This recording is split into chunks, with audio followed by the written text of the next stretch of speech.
Live. So Benjamin, I was telling you, I was in Italy and I got two meetings that was really crazy for me. One was on a taxi and one was a guy who stopped me in the street. I have some following in Italy, so sometimes people stop me for, a selfie or say hi.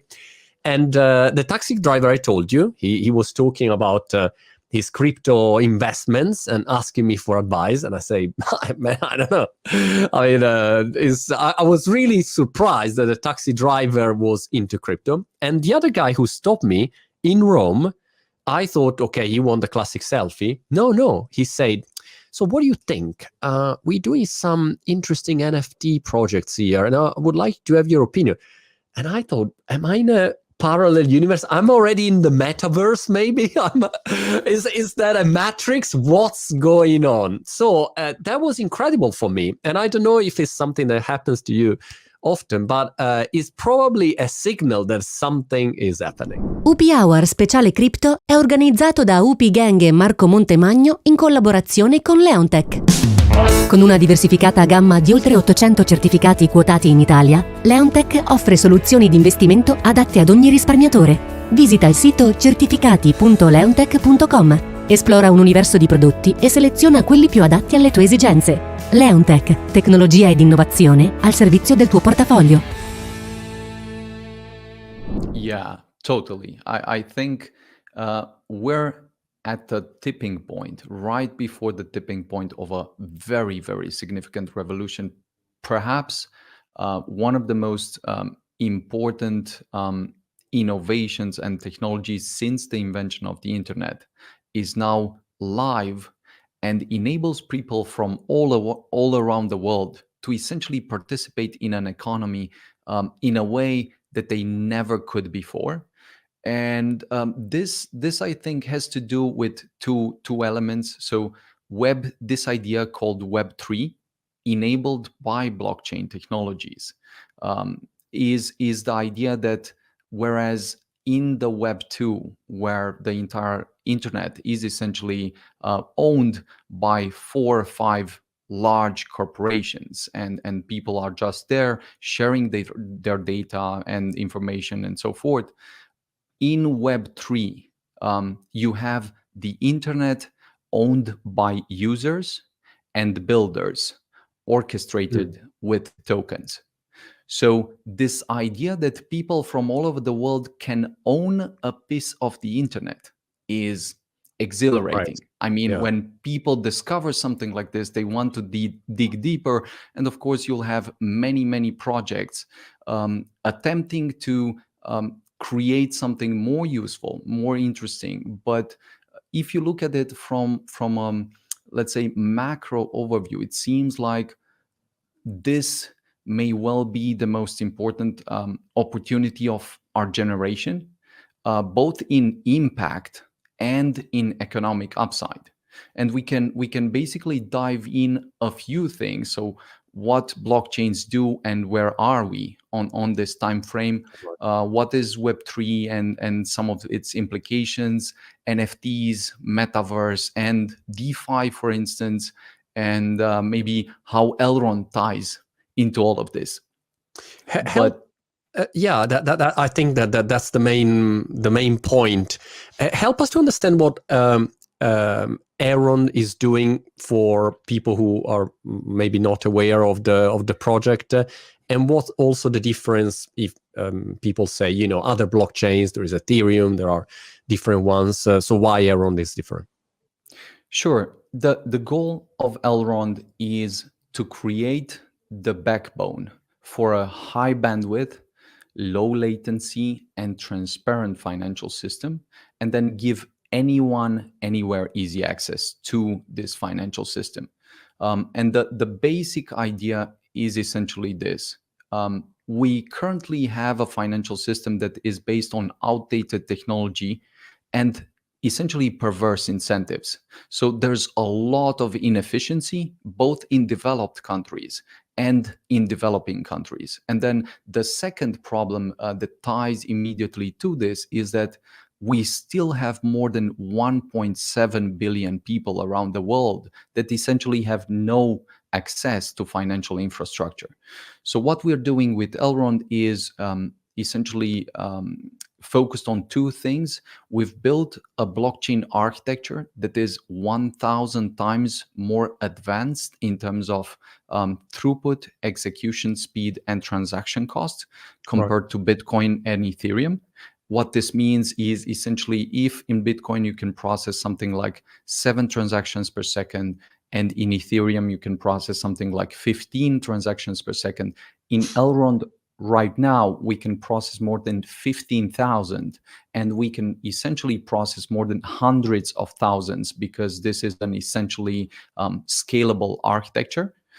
And then the second element tying to this is a super wallet that we're creating that essentially simplifies the entire interaction with this technology, so that users don't have to learn rocket science.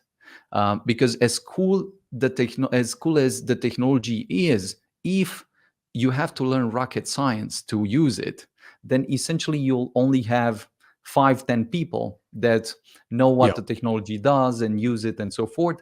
But our core insight and the reason why we're pushing as hard as possible is the idea that if we can bring the next billion people in the blockchain space by simplifying experience and solving the performance problem, we're going to have a very similar moment to that of, on the one hand, the transition from dial-up to broadband in performance in the early days of the internet, and that of the web browser, where essentially everyone in the world could start playing a bit with the technology, exploring and so forth. So this is extremely exciting, and this is why Elrond is uniquely positioned to enable all this revolution.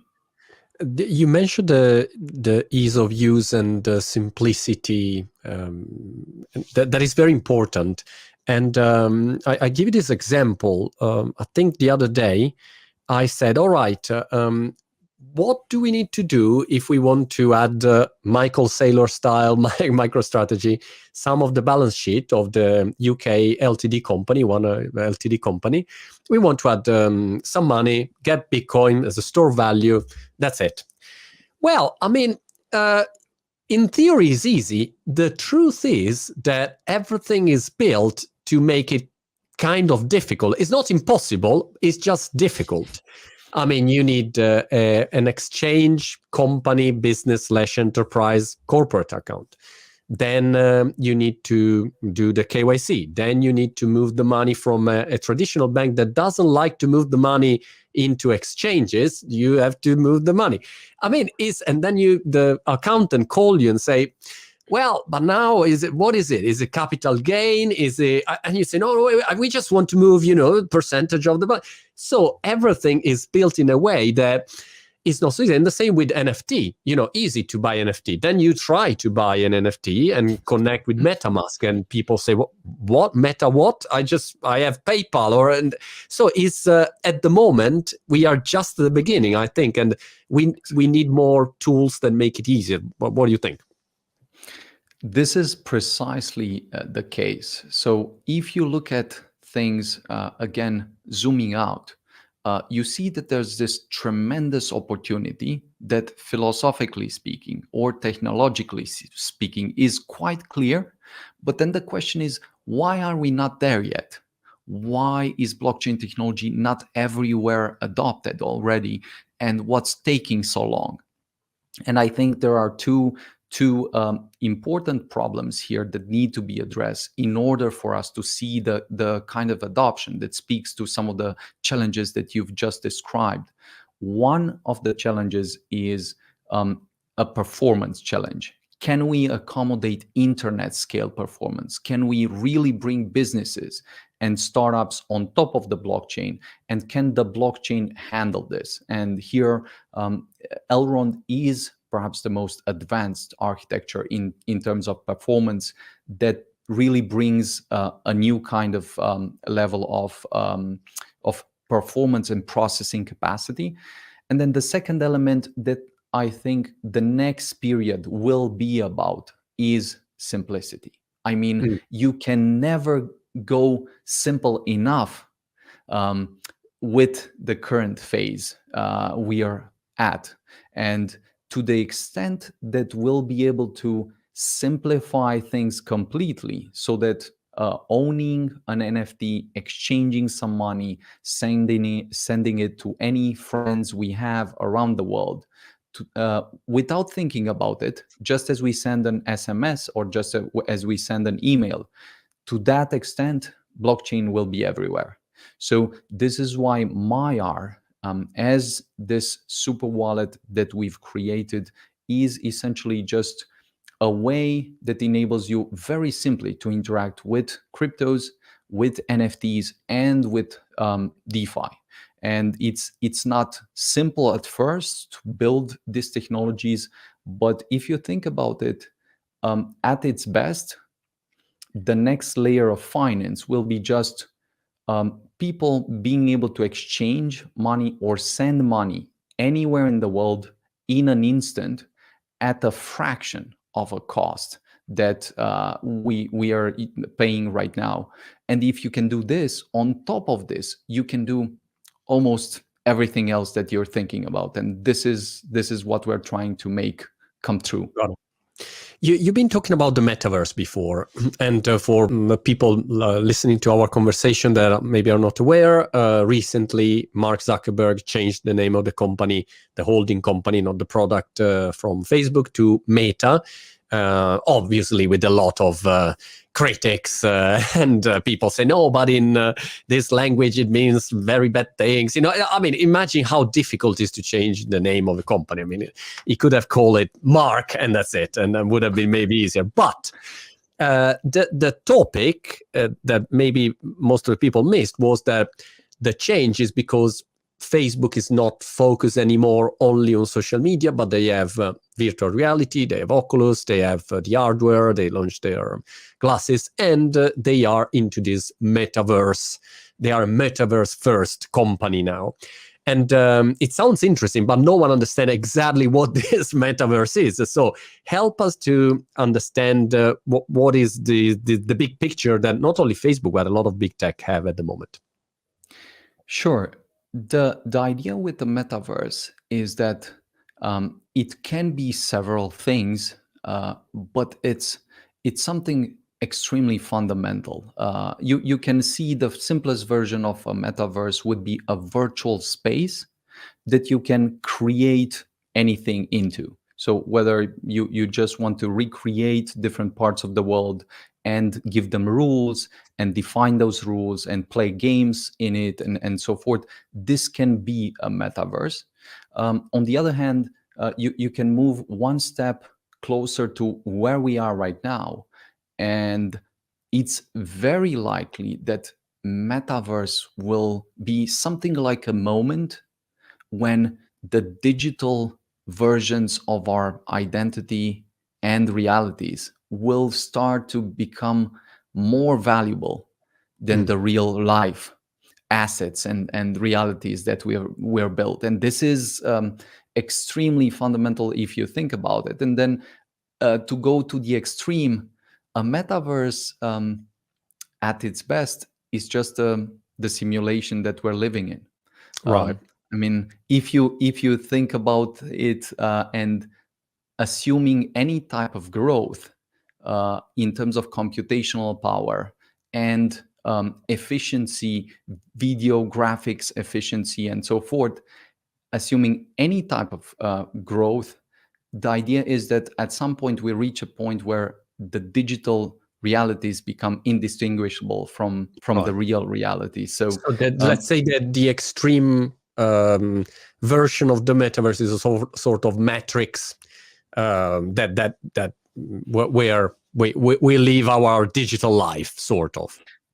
Yes, and it's the greatest part of the metaverse is that it's open-ended, that we can shape it in whatever way we believe is fit, but it will very much involve probably the most creative, most brilliant artists and smartest technical people from around the world, just because you can easily play God in a metaverse. You can easily create new societies, build new cities, build new countries, and experiment with things that you never could in reality, or it could cost too much. And so if enough value is built there, then people start to come there and live part of their lives or have fun or stuff like that. And what's changing right now, I think, from maybe 5 years ago or 10 years ago, is the fact that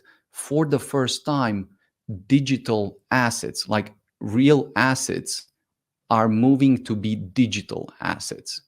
And the digital assets, the crypto stuff that we have with the blockchain, is creating so much value in the digital world that this very much will be like a metaverse that becomes much more valuable for people in today's world.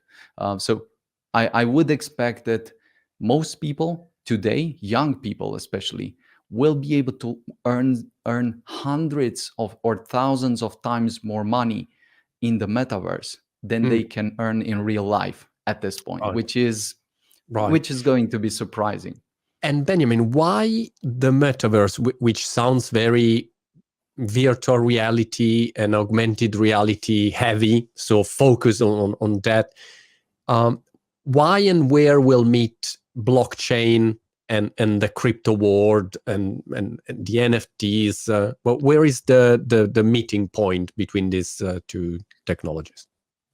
Sure. So the idea with blockchain is that you can see blockchain in a sense like virtual computers. Virtual computers that have different primitives. They enable you to transfer money without the need for trusted third parties, so in automated fashions and so forth.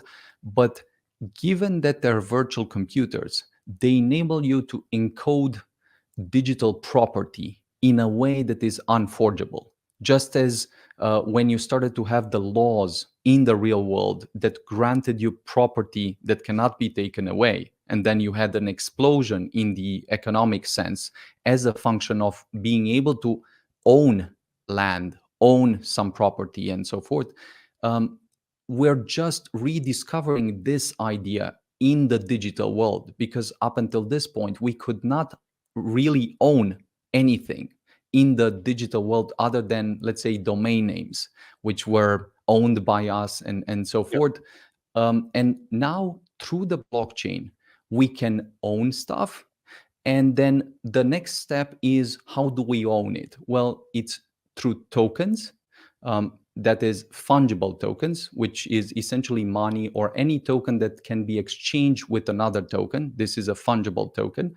And then non-fungible tokens are unique tokens that can never be exchanged with a different token equally. So the idea that you can, through tokens, basically own a part of the internet is very simple but extremely powerful. And then extending this to the metaverse is just that in the metaverse, up until this point, you could play around, build some stuff, but you could not capture the value. The game designers would capture the value, and the companies that design the games capture the value. But now, for the first time, you can create a game and enable everyone within the game to have rights to build their stuff, own them, exchange them for value, and so forth. And this opens a new phase for the metaverse. And it's why everyone is extremely, extremely excited about it at this point. So to give an example, I can create my, I don't know, video game. I create wigs, only people, and then I can sell my hair, my digital hair, and I can get money out of it, or can become something that is certified, that is a unique piece of digital art or as a specific utility. So, but you think that is only in video games, or as some repercussions for brands, for creators? Yeah. I think this will probably be the most important revolution for artists um, we've seen in history, because just like tech startups were for coders, NFTs are for artists all over the world, or creators all over the world. It essentially gives you a better expression, a better means of connecting with your community, of sharing ideas and economic value with your community, and takes away the intermediaries that would otherwise like cut you through, whether you're a musician, whether you're a writer, a painter, or a digital artist in or creator in whatever way. NFTs give you the ultimate way, the simplest way to connect with your community, share value with your community, and this is why they're super powerful. It goes well beyond the metaverse. It like this is why at first, when you have powerful technologies, people try to replicate what they have in real life. Yeah. So first, you want to replicate what you think you've seen before, and you want to move the old artists to the new digital space, and you think this will be the biggest market. But when the new technologies come, a new market emerges, completely new, something that you never thought would exist, and so forth. Of course, the old artists also find their way and always create new ways for them to express their value.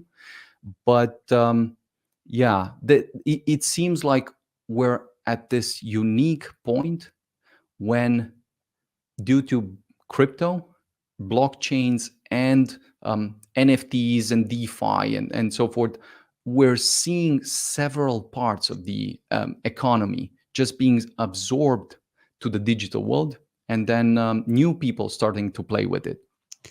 When I talk with someone, with the taxi driver or with anyone about this topic, at this point of the conversation, I always arrive a couple of critics. First one is, yes, but the regulation. So they will ban the technology. Governments will never allow this or that. So this is one main issue. And the other issue is climate. So are these technologies sustainable? These blockchains are very environmental unfriendly. These are the main critics that I receive. How do you answer to that? 2 points here. The great part is that Elrond, for instance, is one of the first blockchains that is fully carbon negative. I mean, not only carbon neutral, but carbon negative. Right. It's roughly 36,000 times more efficient than Bitcoin, and about 12,000 times more efficient than Ethereum. But going even beyond that, we've offset everything and went beyond that, so that you can create tokens, you can create NFTs and so forth, and know for certain that they are carbon negative. This Right. is a great important step. Incredible. How did you achieve that? Well, there are some clear ways that you can, for instance, calculate how much you have, what carbon footprint you have. You can offset that in several ways, and starting to do that as fast as possible, especially as a blockchain, it's great. This is the last step, and the first step actually was the most difficult: creating an architecture from scratch that has moved away from proof of work and has built on proof of stake, which is this very different idea where you don't have to have an arms race of computational resources so that people get faster and faster computers, because otherwise they cannot earn any money in, for instance, Bitcoin. The good news is we've seen a tremendous change even in the Bitcoin space and in the Ethereum space. So everyone is moving toward proof of stake on the one hand, and then people are moving even beyond that to offset their carbon footprint. And to your first question, the idea with regulation is that we've seen several moments throughout history when new and important technologies have come, and we know that regulation usually comes after the technology. The smartest countries will never try to regulate to death a technology that they see will bring a lot of value to the entire economy. Because, again, if we think about it fundamentally, everyone, any government, any central bank, any commercial bank, or any user from around the world will want services or a world in which they can transfer money in an instant with a trivial cost anywhere in the world. Like this is of no discussion. And then the question is, how do you do it in a way that's compliant, that is not getting into fights, unnecessary fights with the governments or with the central bank? And here we're very proactive, engaging in all kinds of conversations with the different governments and central banks and commercial banks. And we always like to underscore that this is not a zero-sum game. It's not like someone stealing from someone else and this is why we have to fight. This is the smallest version of what people see right now. The most important thing to realize is that here we're building something from scratch, from zero. It's like we're creating a new universe that will create more value for the different countries, more value for the governments, for the central banks, but it's still up to them to open the eyes, start exploring, start learning about the technology, and we're quite happy and excited to have these conversations with them. Also, I think that when people think about regulation, they probably confuse crypto as a unique object, when crypto is like saying internet. What are we talking about? Are we talking about e-commerce? Are we talking about dating apps? What are we talking about? So I think that we already have some answers. For instance, Bitcoin ETF has been approved in US. The SEC say will not ban Bitcoin. So I mean, there are already a lot of indications. And on the other side, projects that are not good, scams, they will be hopefully devastated by regulation, and it is a good thing. So like internet at the beginning, I think. Yeah, and two things I would note here. First, we're at a point where, if you think about it, even the internet has been questioned at the beginning. And it's funny to think that anyone in their right mind would say that the internet is just a fad and it will disappear in a few years and so forth. And there are a lot of famous people which have not seen this trajectory at its inception. And then on the other hand, we're now at the point with blockchain technology where all the most important investors in the world, they're in. All the most important universities, they're in. All the most important governments are researching and looking very closely. All the most important banks, startups, businesses, and so forth. It's not a discussion anymore whether this is for real or not.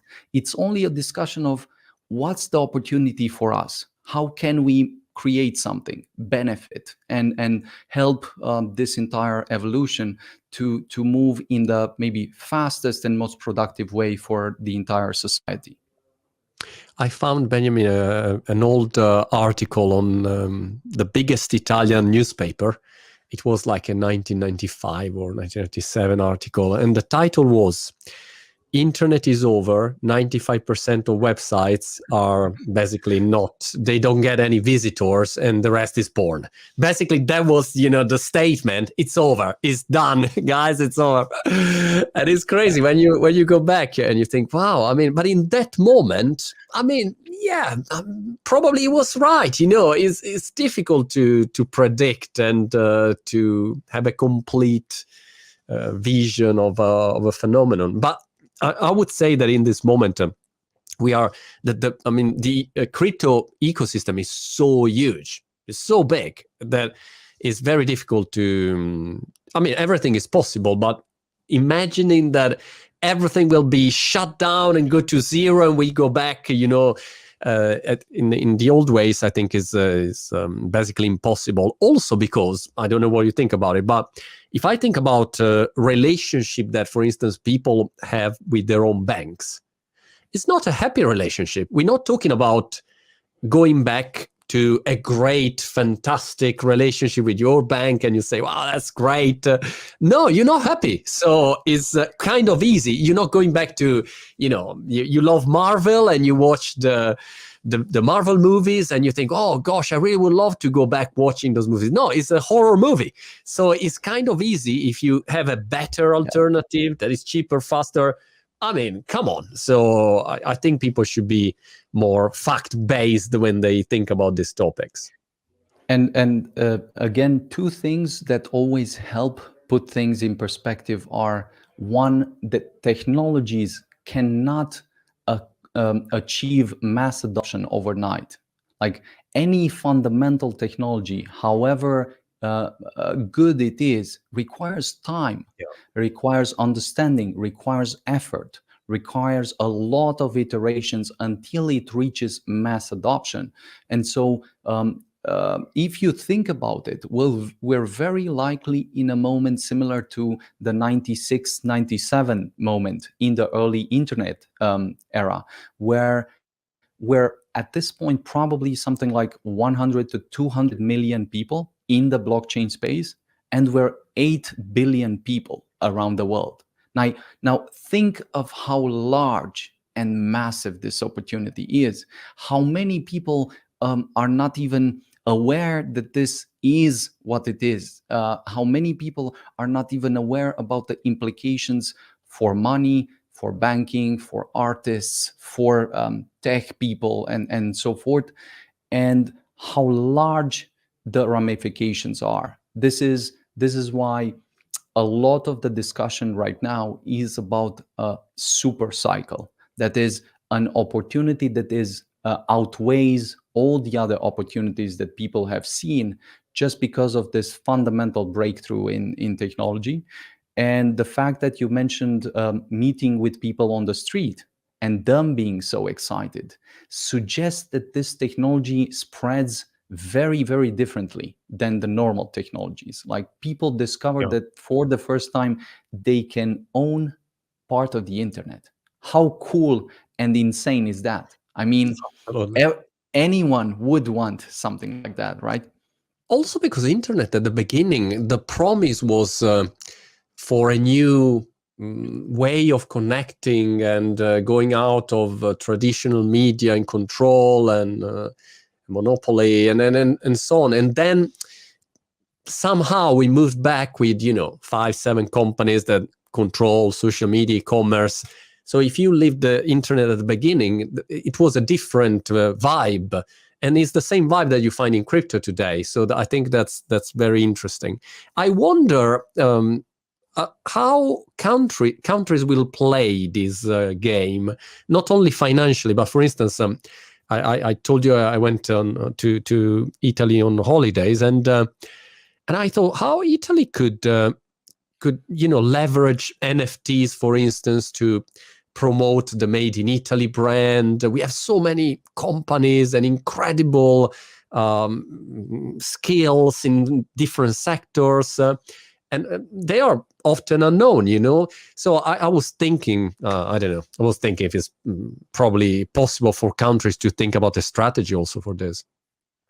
100%. I mean, this is the right kind of question that is extremely productive to think about, whether people are like government officials, central bank officials, business officials, or startups, builders of any kind. This, I think, is the most important question.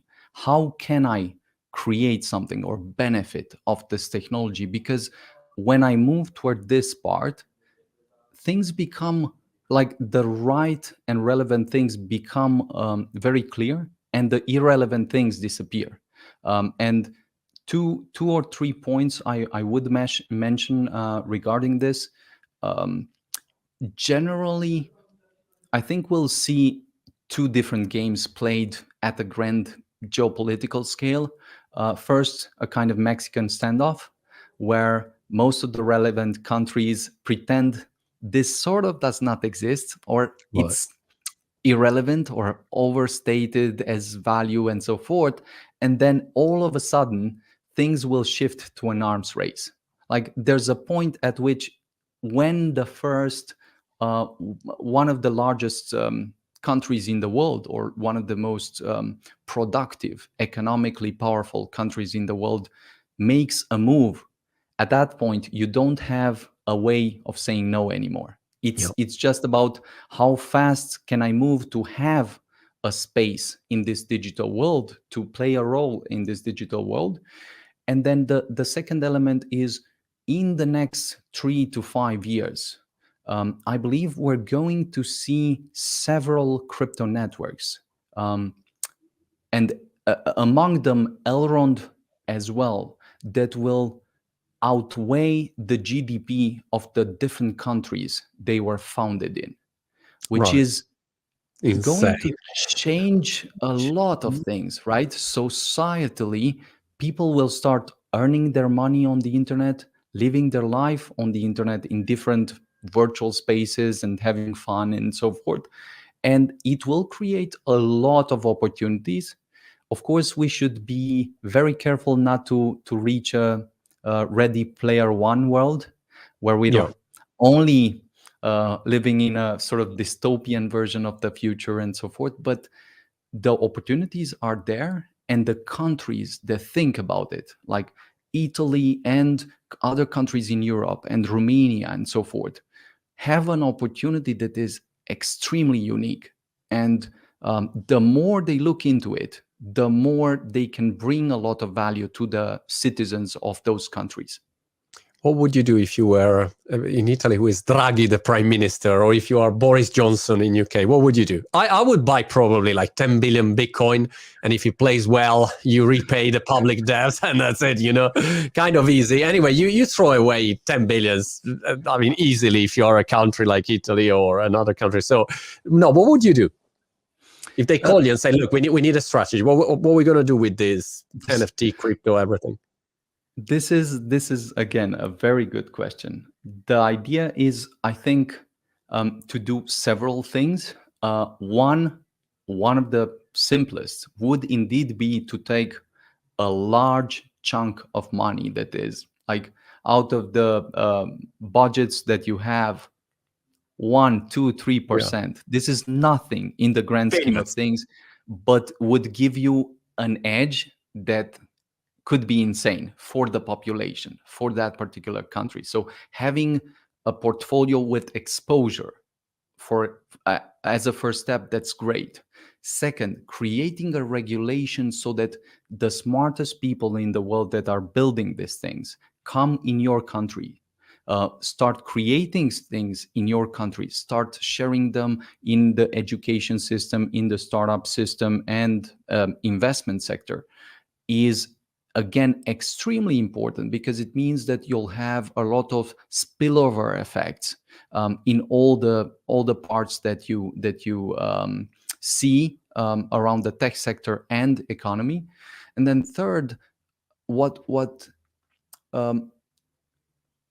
the most ambitious thing perhaps is build a version of a blockchain network that is extremely advanced. And if that succeeds, you know that in the next period, it will overtake the GDP of your country as a network. It will give the people a new type of future that they can be part of, they can explore, experiment with. And it's not an either or value proposition. So you still improve many things, but it's almost like with blockchains, you have a cheat, a hack that does not happen usually in real life, that you get the resources to solve then all the other problems. Then you can ask, if resources are not a problem, what's the most pressing problem I want to solve? And this is why resources are the most important problem first, because then you can afford to spend on the other problems as well. One thing that I don't understand, Benjamin, help me to make up my mind, is the blockchains. How many blockchains will survive? Because if I think about internet protocols, HTTP is one protocol. You don't have like millions of protocols. I mean, for that job is the protocol that we use, or FTP, or I don't know.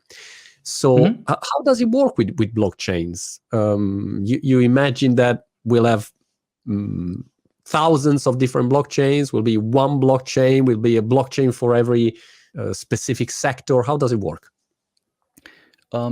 This is important to think about, and there are several, let's say, schools of thought or approaches here. One, which I think is very simplistic and the least interesting, is that for some reason just one blockchain takes off, all of a sudden die off, and it's not clear why that one in a single fashion would take off and why the other ones would die off. On the other hand, if you zoom out and look over the longer term, it's clear that you have several use cases that you want to optimize for, and not all use cases are equal. Not all use cases require the same architecture. And the parallel to the internet would be that here in the internet, you had several protocols for different use cases. You had SMTP for email, and then you had some other services that were built on different other protocols. Of course, you could say that we're going to have the internet of value, and the internet of value, in the grand scheme of things, should be built on one blockchain, or maybe a better way of looking at it is having a kind of meta chain that connects all the blockchains or enables you to interact with the other blockchains. Because if you have interoperability across the ecosystem, then it's very, very simple. What I would say, on the other hand, and I do think will be extremely important, is blockchains that have no value, that have not created any kind of innovation and are just there trying to, let's say, pretend that they brought something, but there's no real substance to it. Those will disappear. It's very simple. To the extent that the community discovers the reality, they will move forward. On the other hand, fundamental breakthroughs that will enable people to essentially move money, as I said, in an instant, anywhere in the world at a trivial cost, and then be able to have NFTs and DeFi and so forth, which are just applications of the same principles. That blockchain that succeeds in doing this will take a lot of the great opportunity that we see ahead. And here, this is one of the elements. This is why we've built Elrond, and we've spent so much time in bringing this breakthrough to market. But then on the other hand, the second most important thing that's crucial is, what adoption do we have? Because at the end of the day, the entire market cap is only a function of number of users. If this is the entire market we have, then it's a small market. Like, this is everything we have. This is why the question is, how will we be able to bring the new users in? What new services that are super exciting, super compelling, that bring us new relationships to, as you said, our money, our assets, our time. And if they bring us, will we see a rapid adoption unlike anything we've seen in the world before? I think this is very likely, and this is why we've spent a lot of energy in Elrond, not only on the performance problem, but the UX problem. Because if we can create it, like simplify the entire interaction, at that point we can speak the language of the normal user, the user on the street, and the average internet user. And this is where the largest opportunity is. How many people are working at the moment on Elrond, and how many developers? I give it for granted, but maybe people don't know. So I think a few metrics that are important to have in mind is Elrond can scale. Elrond is built on two important breakthroughs. One is adaptive state sharding, and it's this idea that you can, instead of processing transactions in a serialized manner, you can divide and conquer. So you take a network, split it into several networks, you can parallelize transaction processing, and as an effect, you can, of course, process dramatically more than any other network. And so the second breakthrough is secure proof of stake. Just as we said, efficiency, computational efficiency, and security are part of it.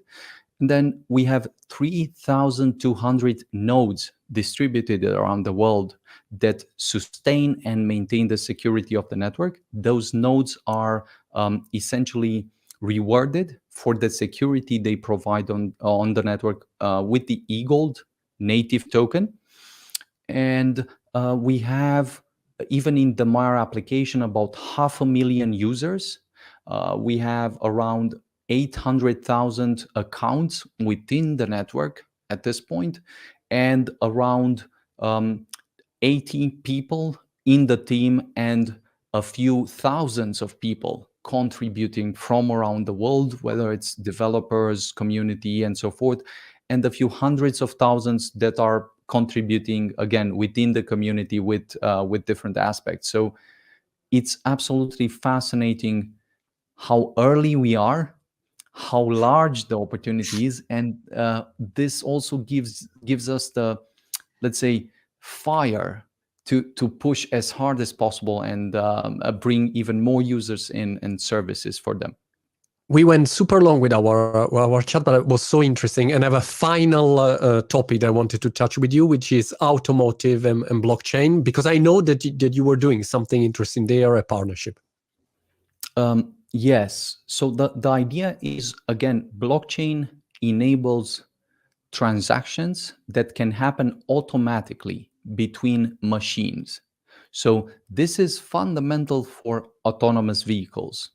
Autonomous vehicles, if you think about them, like your car will drive from home, go and charge itself. It will need to pay automatically and then move to the next step. Now, in order to do this securely and efficiently, you can use blockchains. And this is insanely more efficient and secure than anything we've had before.